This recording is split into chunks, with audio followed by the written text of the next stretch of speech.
The Motor Trend Archives, a trip back to the American classics of our automotive past.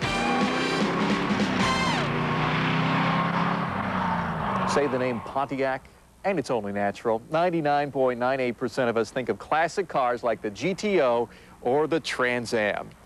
But Pontiac made another car from that era with some good looks and high performance that deserve much more attention. You're not going to believe it when we show it to you, though. It's a muscle car version of the Grand Prix.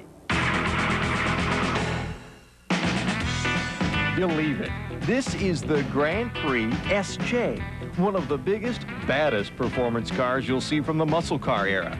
Wait a minute, you're saying it may move, but that's no muscle car. Well, let Mike Halloran take you out and hit it. If you're going to own this kind of car, why not run it? Why not let it get out there and do what it's supposed to do? But that's not what a Grand Prix is supposed to do. The SJ is a different story. It has all the size and luxury, but designers created it as the black sheep of the GP family. Its high performance never quite fit in with the sedate sedan image of Grand Prix. It rides like a Cadillac, but you got the performance of a real muscle car. The SJ package came with GM's monster engine, the high-output version of the 455. It offered incredible torque for such a large car, 500 foot-pounds at 3,100 RPM. In Motor Trend's original review of the '70 Grand Prix, riders seemed to like its mix of power and panache.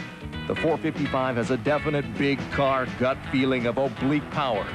That feeling is especially noticeable when running with the air conditioner on.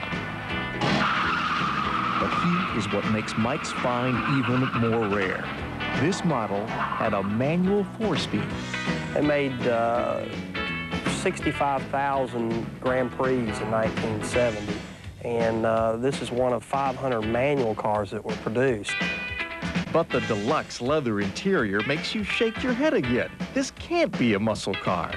Then a rare option catches your eye, a factory-installed hood tag. So does a Grand Prix deserve a fair shake?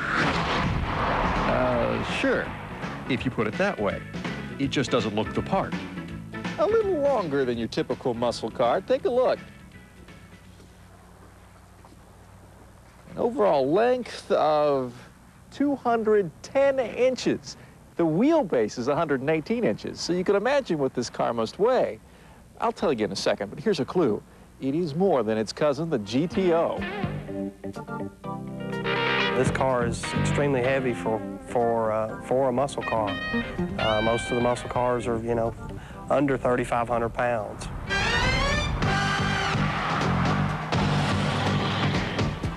Mike has this SJ in correct condition, but there's still one thing missing, and it annoys him every time he gets in. Oh, the ashtray. Yeah, I can't find an ashtray because there weren't many of them made. I've looked everywhere because it is a 4-speed, and an automatic console's completely different. Not something the designer was really too concerned about. Who designed the SJ? Well, before his days of vertical door DeLoreans, John DeLorean was designing high performers at General Motors. The J in SJ stands for John.